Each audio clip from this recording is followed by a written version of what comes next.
We acknowledge that we live and work on the traditional lands of the Gunai-Kurnai Nation, and that sovereignty was never ceded. We pay respects to elders past, present and emerging. We acknowledge that we benefit from the colonial structures and policies that remain in place today. We stand in solidarity with First Nations people and recognise their ongoing struggles in dismantling those structures. During the First World War, strikes caused fuel shortages so severe that the Victorian government reopened the old brown coal mine near Morwell in the Latrobe Valley. And the state government has outlined a long-term plan to ensure the Latrobe Valley remains viable as its economy moves away from coal-fired energy. It's been the lifeblood of the Latrobe Valley for decades, but continual change in the power industry and the introduction of the carbon tax means it's time for a plan B. It's a month tomorrow since fire entered the Hazelwood coal mine in Victoria's east. Fire has been burning for weeks now, blanketing the township in a toxic smoke. The housing estates are literally just 50 metres away, so when the wind blows in the other direction, they take all of that in. The guillotine has finally come down on Australia's dirtiest power station, Hazelwood. It's caused jitters about electricity prices and raised questions about Australia's readiness for a low-carbon future. We're not going to achieve net zero in the cafes, dinner parties and wine bars of our inner cities. The Latrobe Valley's coal mines could be filled with water and made into a tourist attraction to rival Italy's Lake Como. So, Josie.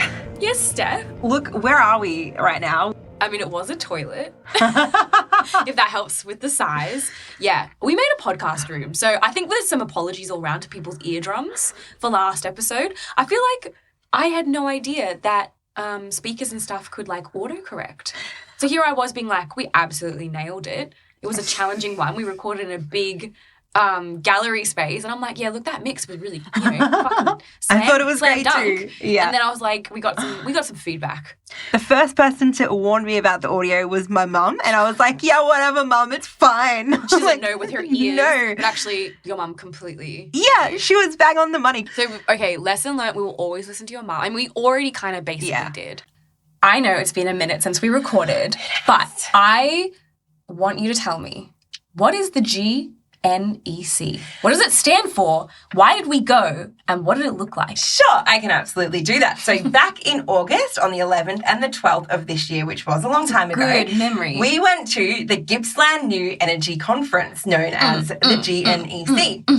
So the GNEC was a conference, a gathering of people in industry, in training, in government, in some community groups, a gathering of all those people in the energy sector that have propositions for wind projects or that might need to get on board with training work, like, TAFEs need to train the workers to work in energy projects. So they all came together to talk about, what was happening with each of them and what steps needed to be taken. My understanding was it was the first thing of its kind in the area, even though we've been in basically transition for the last 20 years, and that it felt like a very necessary step in order to get everybody in a room and have the conversations technically to the public that had been happening behind closed doors. Is that sort of Yes, the intention? So that was sort of the intention because, like you just said, I thought everyone would be communicating anyway, and I think there is some of that happening, but I think that it really isn't. It's not happening in a place, like you say, where the public can access. So the GNEC was an attempt to get industry and training and government and business and community groups talking all together. Now, we were invited along to the Gippsland New Energy Conference. We were sponsored to go as part of the community outreach that the conference was trying to do. That's why we were able to go. It was pretty expensive. It was $290, so which isn't super accessible to a lot of just general community members. I think it was only accessible to people that were in, business and industry largely. Yeah, and also available in the middle of the workday. So exactly. That is a little inaccessible, but I believe it was thrown together relatively quickly. That is correct. Yeah. That is my understanding too. It was thrown together really quickly, so I don't, you're the event specialist. What's it like to run an event with not a long lead time? Catastrophic. It's really distressing. So I think that it was very well intentioned, but one of my criticisms of the Gippsland New Energy Conference is that I feel that it should have been more accessible to members of the general public who wanted to know. And I am not sure that information is getting disseminated out. I didn't see a lot of news coverage about the event. You know, we learnt so many valuable things. We spoke to so many valuable people. And I think that other people in Gippsland and in the Latrobe Valley in particular need to know about this. So I think that's the good, like maybe give us a walkthrough. So I think what's really important is like the goal of this podcast is to summarize kind of what went down, because obviously we bore witness. We've also since then done some sort of pickup interviews, like sort of getting other perspectives and expanding upon what we found out at the conference. So do you want to lead us through what's happening in this episode, just so people have like a bit of a roadmap of the GNC Steph Spectacular episode? Yeah, sure. Wait, GENC. Why do I want to? Is GNC, I think, might be like protein. It is. Okay, that's what I'm thinking. All right, that's what I'm thinking. The GNC crew. GNEC. Okay, got you. Rolls off the tongue. Beautiful. All right, what happens in this episode and where do we get? For this episode, firstly, we interviewed a lot of people. So my understanding is that we started with the sort of industry side of things. Like we actually got to speak to the people who ran the conference, and then we spoke to some people from the Latrobe Valley Authority, I think that's right. And then it's been so long, I do not remember these interviews, so it's going to be really exciting for me to like go back and figure it out. And then we had like a kind of like a fan moment where we discovered someone special. We did. We discovered Dr. Jara Hicks. At the Gippsland New Energy Conference, everyone was talking about like community-owned or community-benefited renewable energy projects. And I realised that I don't understand what that is or what that really means, because we've been living under fossil fuels and privatisation in the Latrobe Valley. And that has left me with a sense that the power station operators, their benefit to the community is a name on a football jersey. It's like, it's symbolic, it's not real. But community-owned and community-benefited energy projects, it's supposed to be going back into the community in a meaningful way, and the community is supposed to be consulted on these projects in a meaningful way. But I have no idea what that is, how that works, or anything. So when we talk to Dr. Jara Hicks, we get to learn a bit more about that. So in this episode, we're going to talk about what the Gippsland New Energy Conference was. We're going to talk about what community-owned energy looks like, or what it could look like, and what community benefits could actually be coming to Gippsland and the Latrobe Valley.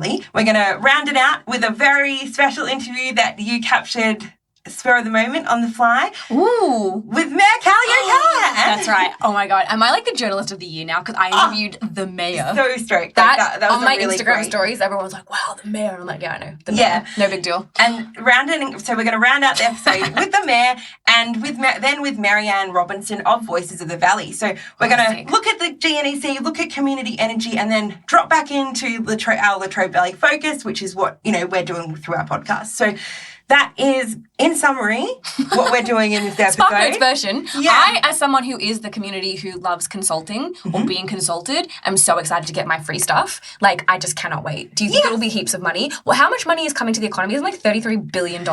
Well, yeah. So are you referring to the budget, or are you referring to I just have heard some large B to T's being bandied around. Really big numbers being thrown around at the Gippsland New Energy Conference. So the number we heard there was that there are $40 billion worth of renewable energy projects coming to Gippsland.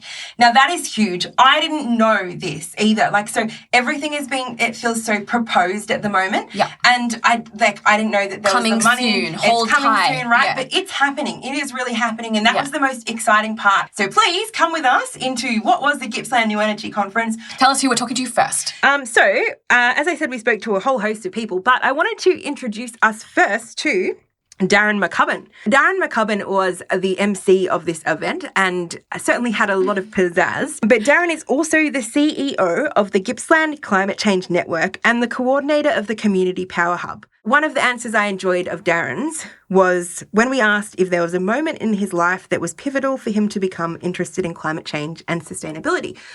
And I thought he had a really great answer, so let's play clip 1. My name is Darren McCubbin. I'm the CEO of the Gippsland Climate Change Network and also the coordinator of the Community Power Hub. When you look at the science, I'm very much based around data and facts. Whilst my heart probably took a while to engage, my head engaged early, and you could absolutely see the way the planet was heading with this abundance amounts of CO2 in the atmosphere. It's just been absolutely clear for decades that this is what's going on.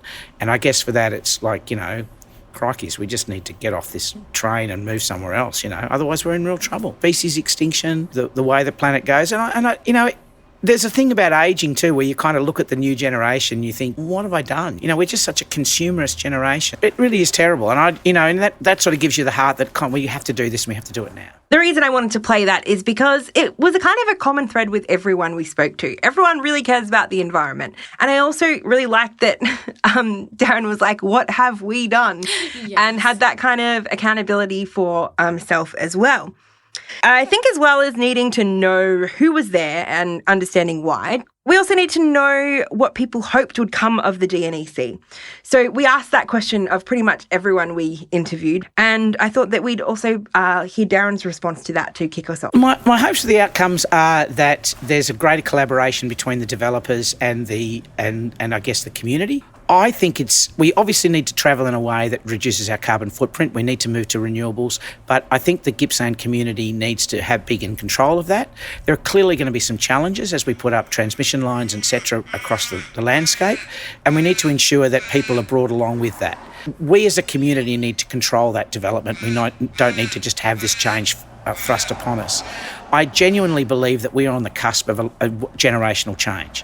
That we are going to move from fossil fuels into renewables, but that is clearly going to come at a cost. And for some people, that'll be a change of jobs. That might be infrastructure going across their property and so on. So we as Gippsland need to be excited about that, but also aware of some of the problems that are occurring and try to meet those challenges. So I chose that clip as well because it highlights another... He was just like, I don't want a power line in my backyard, mates. Yeah. But yeah, it highlights a common thread across the conference of people talking about the industry collaborating with the community. There was just a lot of talk about people that weren't in the room. A lot of technical language and a bit inaccessible language. So I think that would be definitely something I'd be interested in. And I'm sure there are already people doing incredible work. And we know there are people doing incredible work already in the area of how to functionally actually engage the community on these topics. And maybe that's a space for a different conference where, again, it's like you have the more pizzazzy people come in and do presentations or something, so it's a little more accessible. But yeah, I'm completely with you. Like, definitely a lot of discussion about what Gippslanders or Latrobe Valley people think when those people weren't really represented, really. And like historically, communities have had to fight really, really hard to see change and to see accountability from industry, particularly in the Latrobe Valley. And I think that's really important to remember. And so there's a reason that there is a lot of mistrust and a lot of apprehension from, like, I can't speak for the whole of Gippsland, but yes, you can, Steph. Go ahead, do it. I feel like I can speak from Latrobe Valley, though. There is a lot of mistrust and misunderstanding, and a lot of fear going on because we still don't have a goddamn clear transition plan. So I love that this conference is happening, but I don't know why it didn't happen years ago. I guess it's so the government hold up as well. But like, we need to have been having the discussions about what training to bring in for renewables ages ago. But maybe that's the other thing, right? Not just to the point of discussion. Okay, we've had these conversations. How do you then actually implement that in the community? How do you communicate it so that the kids at Kernai know, okay, if I go on this path, I can be trained up to be a windmill fixer or whatever that would be called. Yeah. Like, that's what I want to understand. That feels like maybe what's lacking. And I think what is happening is like those conversations happening in little pockets and people are doing work, but is it filtering through? I'm not sure about that. So one of the other people that we spoke to at the conference was Ashley Hall. So Ashley Hall grew up in the Latrobe Valley on a dairy farm and loved David Attenborough. Ashley spoke of having a very deep connection to our planet and has worked in a broad range of jobs from being a butcher to IT to conservation and land management. He's also worked across various levels of government in environment-focused roles. Currently, he works at the Latrobe Valley Authority in their energy team and was a conference host at the GNEC. Now, I was like, what is a conference host? I had no idea. So luckily, Ashley told us what a conference host was. So essentially, conference hosts come together with councils and other government agencies to help fill the community and the business supply chain in on what's needed going forward. I literally have like a dog running around in my head when you say that. What does that mean? I know. What is logistics? Like, I know what it is. It's like they're figuring out how to get stuff around, but like, what do you mean? Luckily, Ashley elaborated on that. Great. And so now we're going to play clip 3. So my name's Ashley Hall.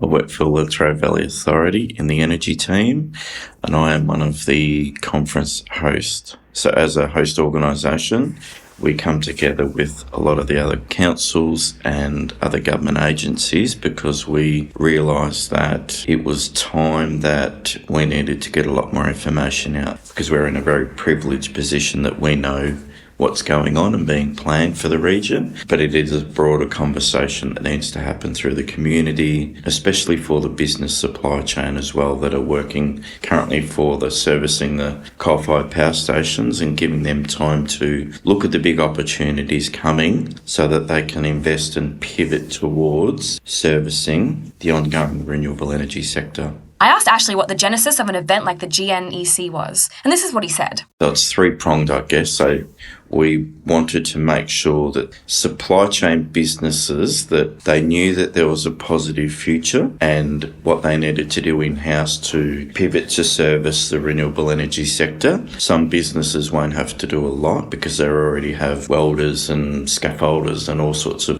skills, but other ones might have to transition a little bit where they might be needing people skilled to work over water and the other offshore industry, opportunities that come along. There's also the drain, and I'm a good example of that. Grew up here, went to Melbourne at 17, worked and then moved around, and it took me 17 years to come home as well. That's a story that's right apparent across the region. We wanted to get that across to all of the youth people as well, which, because it's always about climate change and it's always a negative conversation. But what we're really trying to say is, hey, it's a great time to be here in Gippsland. Don't leave just yet. Yeah, what did you think about all of that, Josie? How does that sound?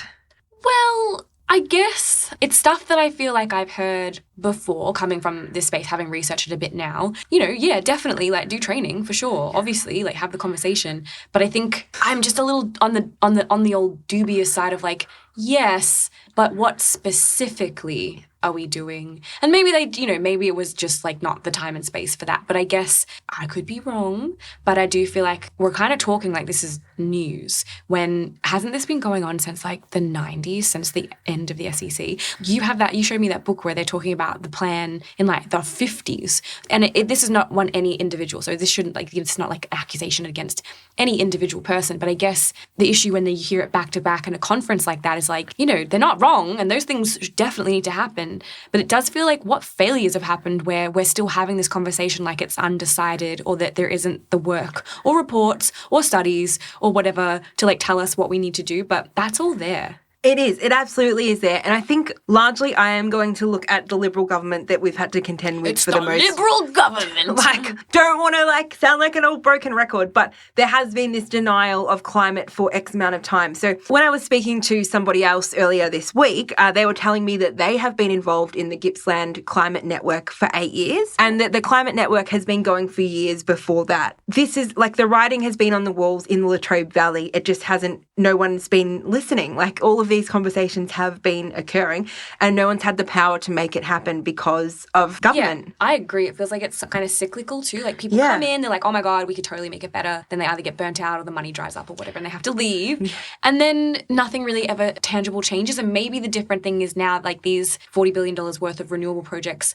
are literally happening. Okay, cool. But then how do we ensure that when things filter through, the community actually, one, is engaged in a meaningful way, so that two, the money that the community should benefit from is used in a way that the community wants? That would be my goal. Otherwise, who's going to control where that goes? Isn't that going to get super crispy and super evil real quick? Super evil and super crispy. Allegedly. Allegedly. Well, let's just use the example, the giant fucking smoking gun example that we have in front of us right now, which is the overseas owners of the power stations that are operating in the Latrobe Valley right now. One of these overseas owners that have been operating forever, everyone's known about renewables, everyone's known this is over, and they're only just now taking up their mission to be part of the solar and wind revolution. How noble. They've been beating a dead coal. Brilliant.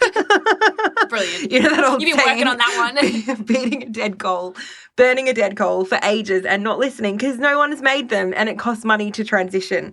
Now we've got still overseas operators and owners coming in to build wind farms offshore in Australia. All for offshore wind farms. I think they're great. I think the energy is there. But who is ensuring that Yeah, the same mistakes could happen again with the responsibility that we require from these owners. Exactly. That's the thing. And I think that's what's scary. So it seems like the same system, it's complex, isn't it? Because you want to, as like someone who's a greenie or whatever, a coloured-haired fucking greenie, you want to be like, yay, renewables. But it really isn't that simple because it has to be yay, renewables, but also workers' rights, environmental rights, community rights. How do we ensure that all those things happen? Maybe that's some kind of Halcyon dream. It's just not possible under capitalism. I don't know. Yeah. But I completely agree that, like, yes, all these conversations need to happen, and I understand that we live in a world where you require money in order to make these things go. Look, maybe again, these conferences are the first step to everyone coming together to be like, actually, we need to galvanize a little stronger around this, and maybe that is what's happening. We know there are great activists working in this space who are already talking about these things, but it is a little scary. Like, it's like history repeating itself, but with greenwashing. Exactly. The greenwashing. It's what it feels like a little bit too, and I don't trust it because I've got no reason to. No. Yeah. I mean, think about all of our banks and stuff that are like, don't worry, it's like green with carbon offsetting. Yeah, like, but exactly. not really. You're still an evil bank. Yeah, and there's heaps of evil banks, but on the topic of good banks, Bank Australia. Allegedly. Ashley works at the Latrobe Valley Authority.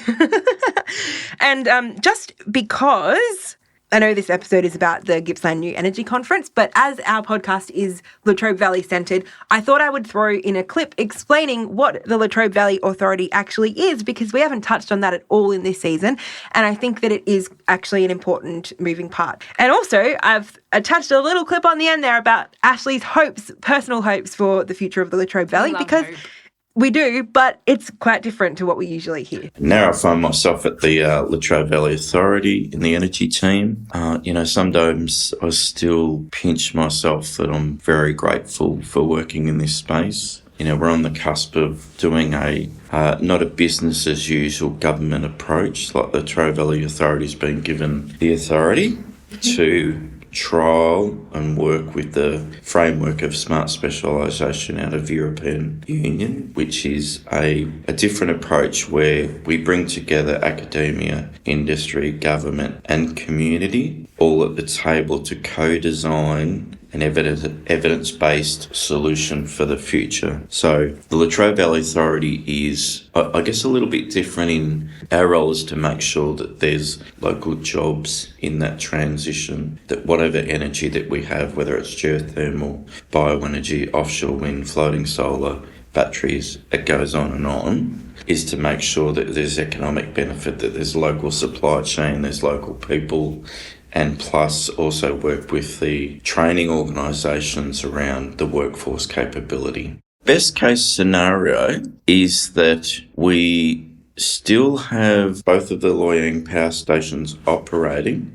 Now, they won't be using coal as their fuel source. They might be using another source of energy. Now, whether that's solar thermal, whether it's geothermal, whether it's a bioenergy, or whether it's a mixture, they might be the catalyst for offshore wind and hydrogen. So they might be the hub of the hydrogen for the state. I think that the supply chain in Latrobe Valley and Wellington Shire will be building and participating in the national offshore wind market. We'll be building blades and turbines and a whole bunch of other stuff related to that, which is still better economically and carbon footprints from getting it all in from Denmark. And there'll be a whole rows and rows and rows of industrial hothouses that might be vertical farming and that'll be producing lots of food using geothermal heating in a circular economy. And there'll be also growth in a lot of other markets around food and fibre.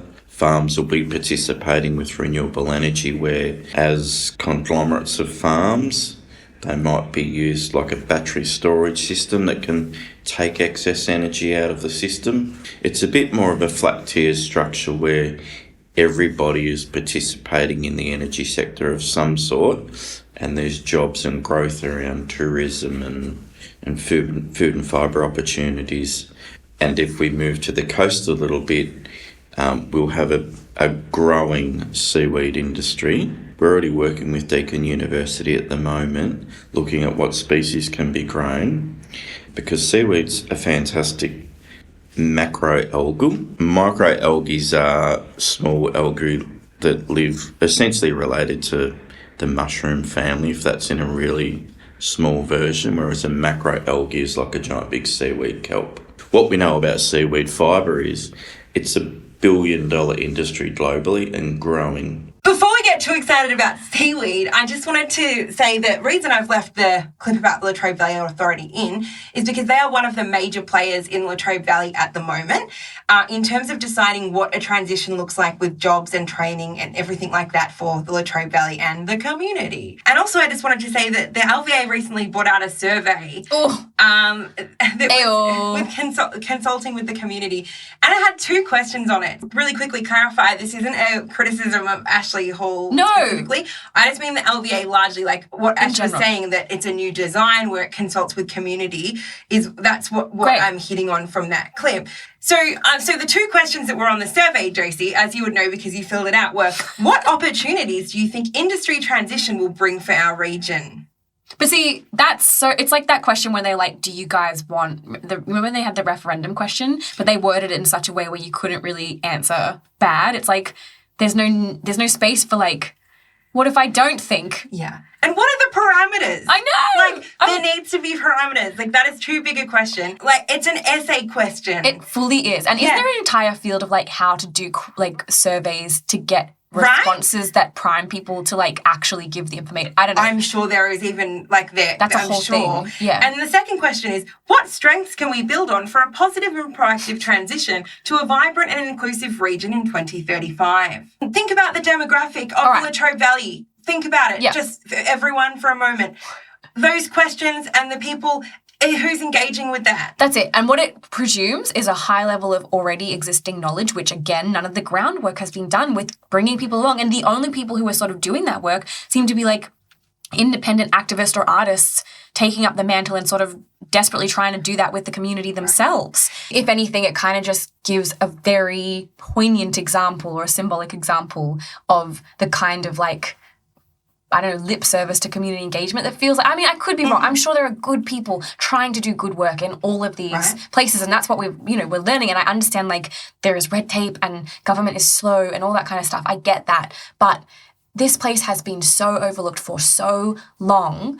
Doesn't it just feel like we're getting like billions of dollars to just reinforce the same status quo? I think when I went to the GNEC, I felt like it was a conversation that had already been decided by the adults in the room. It wasn't a conversation. We were being told that this is an energy future. And I understand that there is a good argument for that future, and I understand it's bringing jobs and money to the region. I am for that, obviously. But it's like the lacking side of it is all of the other things we could do that need to be done to rehab the land, to make this a livable place that won't just be the same problem when whatever is after renewables happens. It's just the same cycle, and that's extremely frustrating. It is. So that is why I was excited to learn about community-owned and benefiting energy projects. I am really sceptical of industry because we haven't been given a good reason to trust it. And privatisation has been a fucking schmozzle. Don't be using such big phrases, Steph. Are you sure? All right, God. I stand by schmozzle. It's been a schmozzle, and that is why, like, the proposition of bringing back the SEC and things is so exciting for this election. Stop being a schmozzle, everybody. And now, on to Algu. Algu! That is the okay, so from schmozzle to Algu. The very comprehensive idea that Ashley has about the future of Latrobe Valley was interesting to me because... Delicious. Seaweed. Who knew that seaweed could actually be an instrumental part of our transition strategy in Gippsland? Obviously, Latrobe Valley is nowhere near any beaches or water, but we do have a lot of edges out in Gippsland. Why not put some offshore wind farms out there and just, like, get onto some frickin' seaweed? Can I make an argument against? Sure. I'm deathly afraid of seaweed. My dad sushi? used to. No, yeah, but it doesn't come at me. So I remember being chased around the beach by my dad in like a horrifying Who doesn't seaweed. have that memory? Yeah, so then let's not make our whole industry about these horrifying clumps. But it is interesting. I really didn't think seaweed was on the smorgasbord of options. So we're just going to move right on ahead. We're just going to glide past the burgeoning sushi industry. Yeah. Great.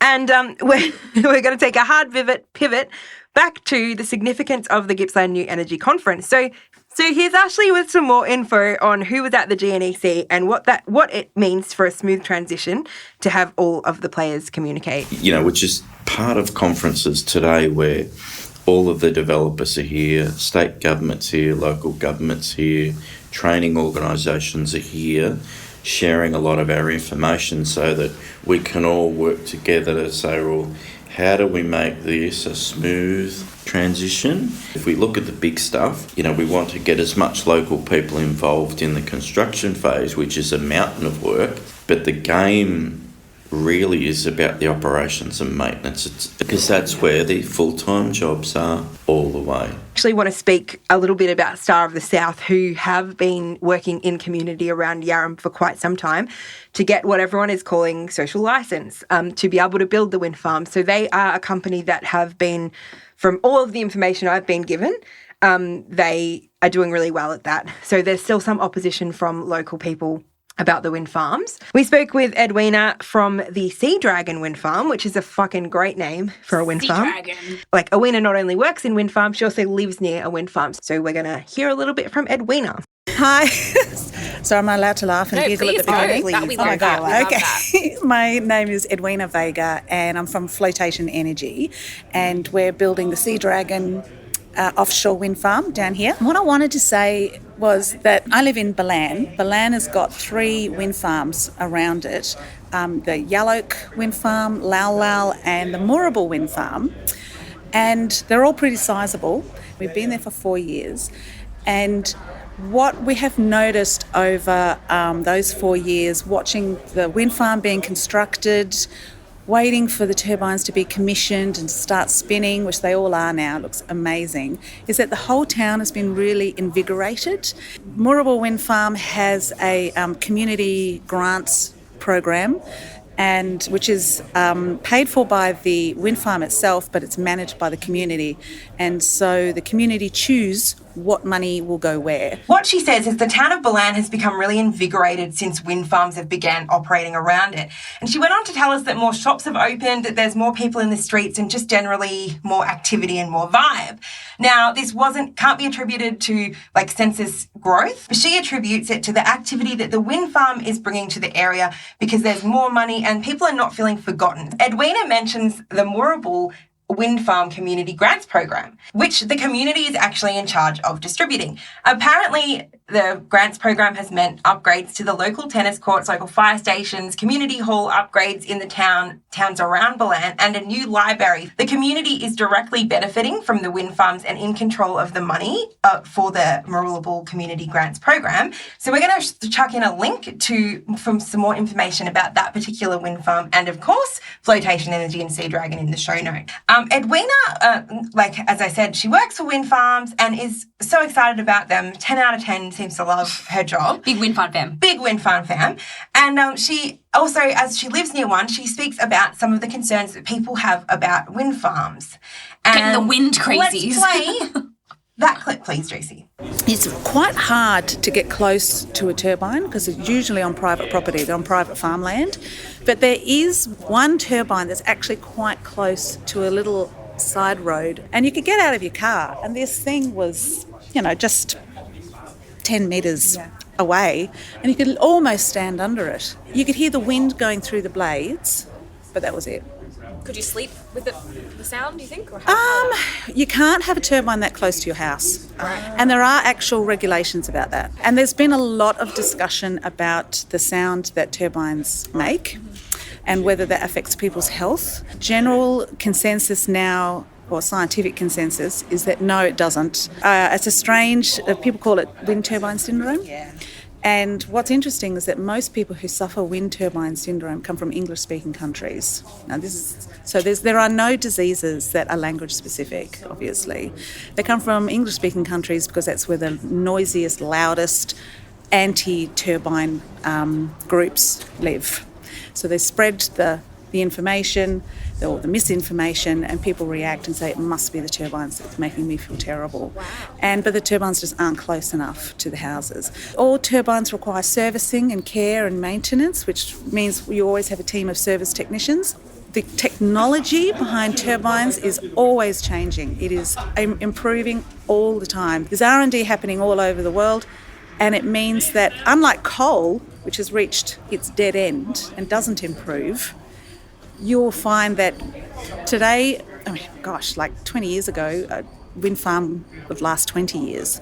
Now they're lasting 30 years. 85% of a wind turbine can be recycled. You can also remove old generators from the nacelles and put modern generators in there. You can keep the towers and put on new blades. I mean, you're constantly being able to upgrade this kind of stuff, and it's incredibly exciting. Wow, you were not kidding. She is like extremely excited about fucking wind turbines. Yeah. Such passion. Other people's passion is infectious. It is. It is infectious. And I think it is really exciting and it's new. Every time being at the GNEC, wrapping my head around the fact that the renewable energy sector could be different to fossil fuels. Yeah.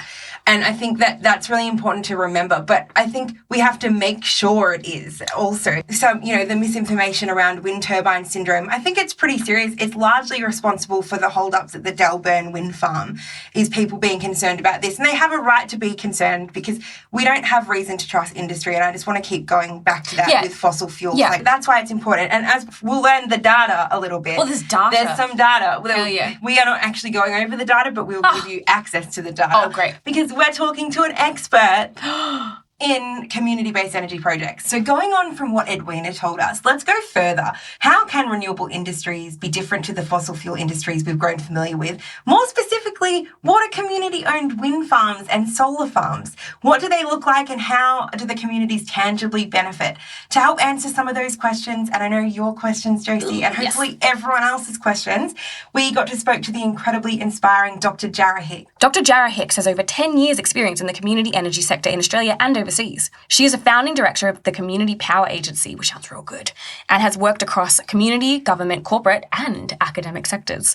Recently, she completed a PhD, so she's real smart, that analyses the outcomes and impact from community-owned wind energy projects in small regional communities. How apt is that? So apt. Like, what the hell? We spoke to Dr. Hicks about a lot of things, but in these next clips, we asked Dr. Hicks to introduce herself and if she had a key moment in her life that brought her to be interested in climate and energy solutions. My name is Jarrah Hicks. I'm one of the founding directors of the Community Power Agency. We are a not-for-profit workers' cooperative and we support communities across Australia to get engaged and involved and benefit from the transition to renewable energy. So that looks like a lot of different things, but we often are supporting communities to set up their own renewable energy projects that are locally owned and locally initiated. I actually spent 7 years of my growing up in Asia, in the Philippines and in Thailand. And as a child, I would come and go from living in very small, remote, relatively poor communities in Southeast Asia and then coming back to Australia. So I was quite aware of the different ways that people live, but also just sort of an innate awareness of the inequality and the way that the affluence and the privilege that we have here in Australia and how that impacts on the rest of the world. That awareness that our decisions around the type of energy we consume, how much energy we consume, how much everything we consume, that has implications for the planet and for everyone that lives on the planet. And so wanting to become more conscious of that and be able to live and work in ways that felt more equitable and fair and just. I thought it was really interesting to hear about the perspective of moving between developing nations and also Australia as a child and how that influenced her realisation of the effects that the Western world is having. And she told us that she was studying developmental studies at the University of Newcastle, which is the world's largest coal exporting port. And around that time, she became interested in working with communities whose livelihoods would be affected by the move away from fossil fuels. She wanted to work with these communities to create empowering solutions that were led by communities. She sees community-owned renewable energy as the positive solution, the yes solution to a lot of no's. Dr. Jarrah's PhD was all about community energy and it helped me understand some of the questions we mentioned earlier. So I was super lucky. I got to travel to Scotland, to a very small island in Orkney called Shappensea, as well as the Isle of Skye, as well as two communities here in Australia, so Hepburn Wind over near Daylesford and Denmark in WA.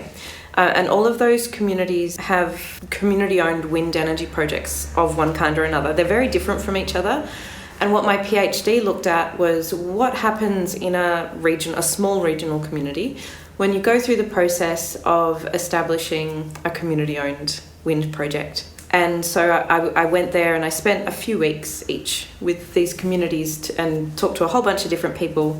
And it was just super inspiring how people had, worked together to create an amazing infrastructure project that was then able to supply their communities with clean energy, but also to generate income and to be a catalyst for other forms of important change that their community wanted to pursue. So I'll give an example, like in Shappensea, their turbine, they just had one turbine, it was owned by a not-for-profit, like a community trust, and all of the income from the sale of electricity from their wind turbine went towards funding community projects. It's a very small community of 300 people, and they funded, all sorts of different projects, a community bus, a community meals program, just so many things. And so that was super inspiring and, very different business model, but Hepburn Wind, they are owned by a cooperative of over 2,000 people, most of whom are local people to the immediate area. Those people invested the money to build those 2 turbines. And again, they sell the electricity into the grid. Portion of those funds that they generate go towards supporting other energy projects in their community. So they've been able to put solar on the roof of a lot of different community buildings that of course helps them to save money, and then they can channel that money towards other projects that they do. They also now as a community, they've learnt these skills and they've got this ambition and this knowledge around energy that they're actually becoming a zero net energy community, and they're able to really tackle that goal and really make fast progress towards it. Wow, right? So, I love her. I know, I love her too. I went to another one of her talks recently, and it was really illuminating. So it's speaking with people like that who've actually been out to communities and seen what it's like in other parts of the world, because we are behind in Australia. So at the talk I went to, she actually showed pictures from, I'm pretty sure it was in Scotland, but the community had made their own wind turbines out of recycled fiberglass and wood because they got sick of waiting for the government to do it for them. So we need like 1 Yara for every industrialist, and then I think we'll be fine. Totally. Just need to measure it out a little more. So Jara worked with Taryn Lane on the Vic Government's Community Engagement and Benefit Sharing Renewable Energy Development Guide. That is something that exists. So what we're talking about, it exists. She has made it.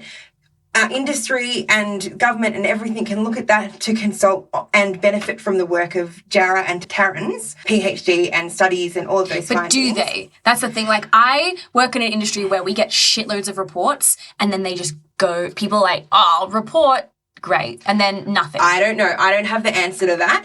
I am going to put in the show notes a link to that Renewable Energy Development Guide so people can peruse that, but I'm not sure, and I don't know how to make one of those. It's one of those things I don't know how to make sure either.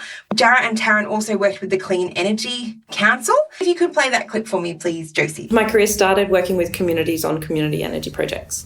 But what we realised was actually we're learning a lot about the relationship between communities and renewable energy development, and we could see that there was a need to learn about how to improve the relationship between local communities and some large-scale renewable energy development. So the guideline that we wrote for the Victorian government was based on what we'd learnt about that relationship between communities and renewable energy development, and also a bunch of work that both Taryn Lane and I had done with corporate renewable energy developers, so helping them to understand what practices of community engagement are working well and how projects might share benefits with local communities, and then consolidating that into a guideline. I guess through that, wanting to take the best of what's happening in the corporate renewable energy space and also the learning from community energy projects, and present that in a way that was going to help to lead better practice around the way that community engagement and benefit sharing is done in and around renewable energy projects. Corporate industry are not always good at sharing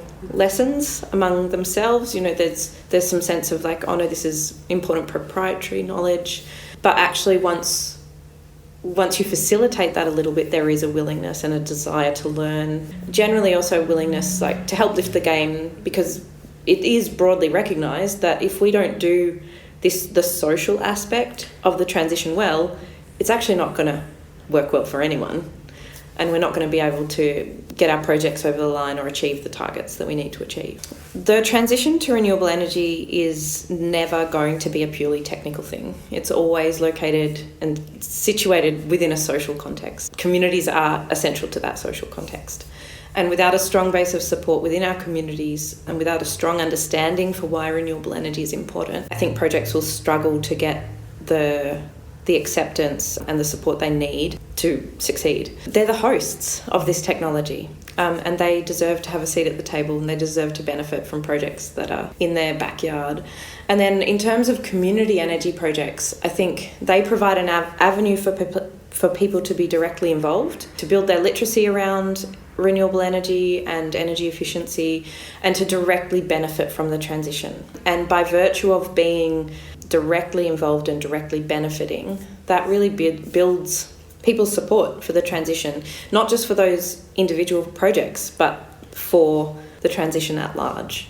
So even though community projects might be small in terms of megawatts, I think they contribute significantly to the national conversation and the dialogue and the understanding of why it's important for us to do renewables at all scales. So I know this has been a lot of information and a lot of new stuff for me, and like there's guides exist, people are doing studies. Like I know this isn't news and it shouldn't be surprising, but it is though. It is. Well, I think it feels like people are acting like this doesn't already so much to be done. No, it isn't. Someone already wrote a book about it. They wrote the book on it. They look wrote at the book. So let's all go and look at the book. Yeah, it's been proven that when community and industry don't communicate well, then the projects fail. Doesn't that seem like a no? I don't know that I'd need to do any research to tell you that. Like, when is that? Like, where is that good though? Samesies. I feel like get my little magnifying glass out and look at the clues. But surely we don't need to be told. We don't, but some people do, and I think when money gets involved, that it becomes sticky, and that it's a added layer of complication. So for our last clip from Dr. Jara Hicks, we're gonna hear what the importance of the GNEC to the Latrobe Valley was. I was really pleased that today there were a lot more community voices. So we heard from a number of community-led projects, like the Community Power Hub and the projects that they've worked with in various communities like Malakuta. So that was great. I think the benefit, so this conference had people from industry, training organisations, government, not-for-profits and community organisations. And I think the benefit of those actors being able to talk together and to talk about how they might collaborate and having it located here in Gippsland, I think helps to develop the networks locally that will create opportunities directly for communities. So I'll use the training as an example. Government needs to know what training gaps there are so that they can fund program development. Industry needs to communicate what the skills and training needs are. And then local institutions need to be able to be supported to develop those. And then there needs to be a whole communication and engagement piece so that local people understand the job opportunities that are coming and understand the retraining needs and understand what institutions are offering which courses. There's a whole bunch of actors that need to come together, and there's a whole bunch of engagement work that needs to happen. But by having those conversations like we have here today, I think positions us to be on the path to realising that. Ooh, that's good. Really good, right? So now I'm sure you can see my neat little trail that I've led us right back to the Latrobe Valley. Now we're going to speak to the Mayor of Latrobe Valley, Callie O'Callaghan. We asked her what the importance of the GNEC was to the Latrobe Valley. The importance of these conversations is that it brings a focus for everyone who wants to participate in what the future will be for our community. So when we're talking about new energy and transition and transformation, our community have been very focused on that for quite some time. So in advance of Hazelwood closure, as we moved past mine fire, those kinds of things. So we already had a bit of a head start in terms of the conversations we had. So we understood community aspiration and what that looks like. What a conference like this does is bring it into broader focus across Gippsland. And the great benefit for our community in those conversations happening in that way is there's more people at the table. There's more ideas, there's more initiatives, there's more opportunities.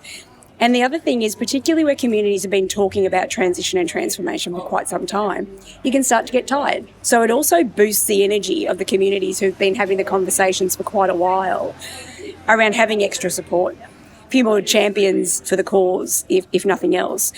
But I think it also helps us to refresh our thinking.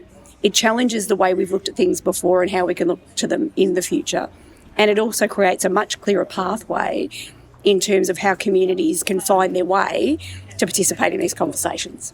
That was really great to hear from the Mayor, but she has said something that was about inviting community in to have these conversations, which is really dependent on whether or not the information gets out in the first place. Yeah. So I know we're part of that. We're trying to disseminate the information, as we've said. And I hope that for the next year's Gippsland New Energy Conference, that there is a lot more conversations happening in community, a lot more, passes made available. I think there was around 50 community passes that were given out. It's information that I've heard secondhand, FYI too, but around 50 passes were given out to community groups. We're going to speak to Marianne Robinson, who got a pass as a community group member next. We got one as a community group member. So I would like to understand, though, community engagement, yes, obviously, but what is the hierarchical steps up so that someone could actually take that and do something tangible with it? What I'm not hearing in all of this is okay, you gather the data, then what? How do you, because not everyone's going to reach consensus. There's always going to be people who have very different perspectives about it.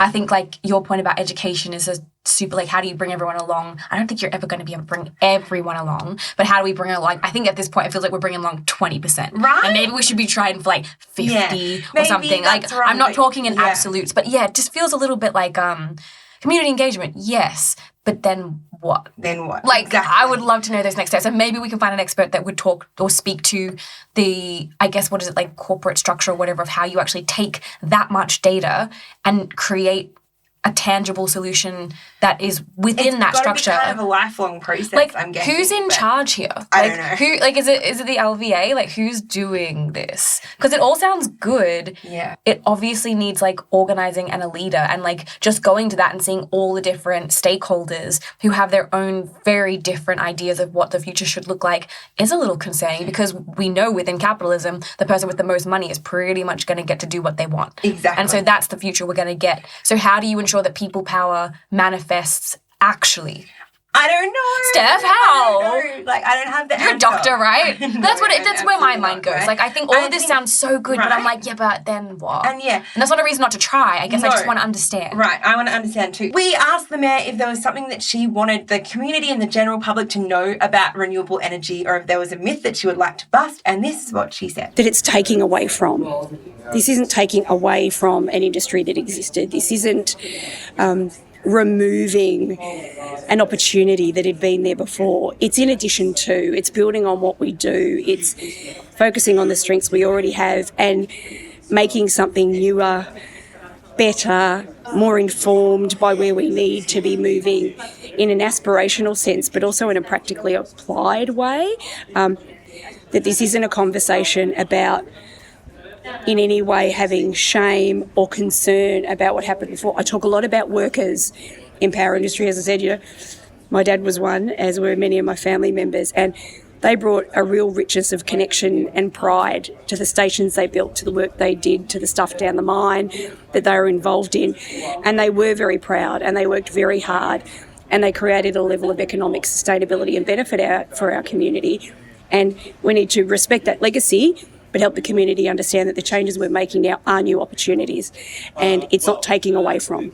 It's something that we will all build on together, and will be informed by what our new future will look like. And that's a good thing. It's not taking away from what we already had. It's about reflecting on it, respecting it, and moving forward. So yeah, I thought that was a really good point, that the renewable energy industry really isn't taking away from something. There is a sense, particularly in the Latrobe Valley, that because we're losing the coal-fired power station, and that's the greenies' fault, and that's the renewable energy industry's fault.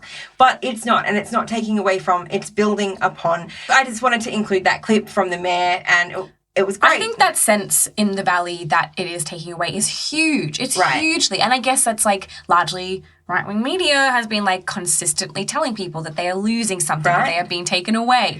Whether that be in the energy or deforestation or whatever, we're constantly hearing that narrative that we're losing all of these jobs. But please, let's start talking about the positives. And there's so much to gain. So much to gain. And also, I understand the sense of loss. I do. We talked about this. We both felt, even though we're not pro-coal, a sense of loss when they knocked Hazelwood down. I understand. It's part of our history. In my body. But these these aren't absolutes. We don't have to just like shit on it. We can have music. I mean, in Germany, they have all those coal museums. They do sculpture around it. They have all of sort of memorabilia around it. They even turned one of the giant dredges into a fucking rave, right? What? So there is so many things we could do. And like with our mining history, it doesn't have to be a loss. So we are down to our last interview subject. Who's it going to be? Who's it going to be? At the GNEC, we ran into Marianne Robinson, the Secretary for Voices of the Valley. We didn't have the chance to speak with her on the day, but I wanted to get her perspective on the conference too and on what it meant for the Latrobe Valley. I asked her to comment on the community representation at the GNEC, and she had a great answer. So let's hear that clip. Well, I'm Marianne Robinson. I'm the Secretary of Voices of the Valley. I'm a long-time resident of Churchill with a great interest in renewable energy and especially community-owned renewable energy. I think the Gippsland New Energy Conference was a conference of big corporations talking to each other. And there is a place for that. I'm not saying it shouldn't happen. There is a place for that. And I think probably what we're seeing is that these corporations that want to set up wind farms are talking to each other and are to some extent collaborating, but it wasn't a conference for community members. I was only there as a community member because we got a free ticket. Otherwise it would have been, just out of price range. It was about showcasing good things. And yes, you need to showcase good things, but you need to showcase them more than just to each other. You need to go out and tell the rest of the area that these things are happening and that they will make a difference. And I'm disappointed that there hasn't been very much reporting about what was actually said there, because people need to know that wind farms are viable, provided they get the legislative support, which has only been possible since November last year. They can go ahead and build. That message is not getting out very well, I don't think. It was really valuable to hear somebody else who had that same feeling as us, that the community wasn't represented, that yes, it was an industry event and that is important to have and all of that, but the community still needs to know that information. Well, I think I just want to reiterate that it's my understanding that the people who ran the event do acknowledge that given the time frame that they didn't get to do as much community engagement. So I don't know that was like the intention, and I think that they all acknowledged that they knew they could do more. So I guess when we put this out there, the critique is more coming from like, the operators also know that they could do more in that space, and because the event was thrown together so quickly, that was the deficit area. But I think like having been through that now, my understanding is their intention is to do more of that. And so I guess we'll see next year what that looks like, and that's quite exciting because maybe next year it really will be that forum that clearly needs to happen. It was a really informative event, and that's the crux of why I think it's so important that the information get out. So GNEC 2023, which has a really good That's the hashtag. Yeah. Like let's all learn. Let's all be there. We'll see you there. Be there. So I asked Marianne what her vision for the future of the Latrobe Valley was, and if that was changed or shaped at all in any way by attending the GNEC, and this is what she said. That's a very hard question to answer.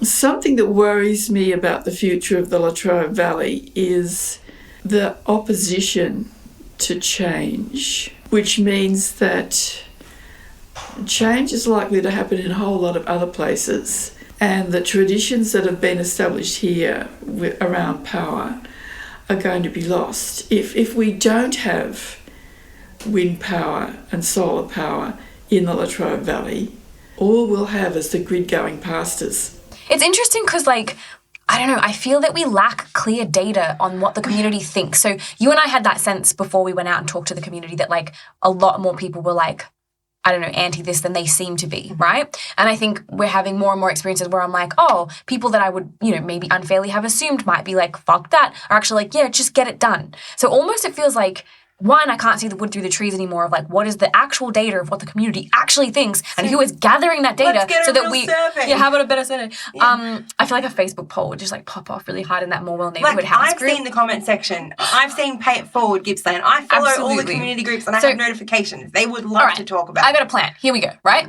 really big survey, you have to do it. It's compulsory. You get a $10 gift voucher to like, I don't know, nut shop or something. But anyway, the point is that everyone fills it in like 80%. 80%. Yeah. Then we get a true understanding of what the fuck everyone wants. Yeah. I'm pretty sure everyone just wants to know where their jobs are coming from and to have it happen. Let's just start there. And then we give that information to the people who implement the solutions and they just do it.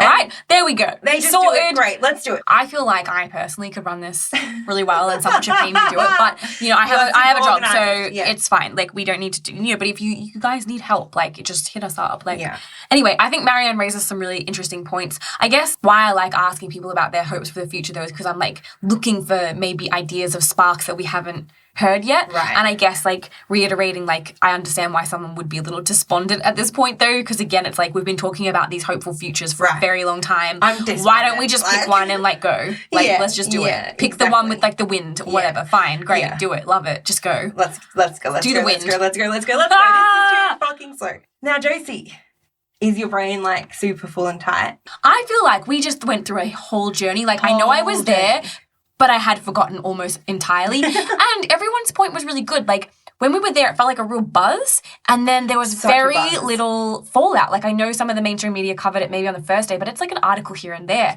And I think a single article does not break through the noise. You need, not to like out myself as someone who works in marketing, but you kind of need a concerted campaign. I understand why these guys didn't have that given the timeline and everything. But I think this way about renewable energy in general. Like, we need like the got milk of renewable energy, don't we? We need like someone, I mean, again, I'm pretty sure that's like what Mike Cannon-Brookes and those kind of like billionaires who want to do that kind of stuff are like looking to do, right? How to get that campaign across the line in the most effective way. And I feel like all of this is kind of missing that central anchor point. I don't know what it needs to be, but it feels like it's missing. And so we have these big events where, again, the intention is very good. And I do think a lot of good came from the event. I mean, great sandwiches. Let's just put that on the record as well. Yeah, they looked amazing. Oh my Not God. vegan, but super good. I mean, I really, if I could, I would have hoed into those. Yeah. But I think, so it really was good. And I feel like a lot of conversations were sparked. It was like a Sex Pistols gig. Yeah. No, like everybody who watched that went off and had like really good. Yeah. It's that kind of thing. I'm Malcolm McLaren.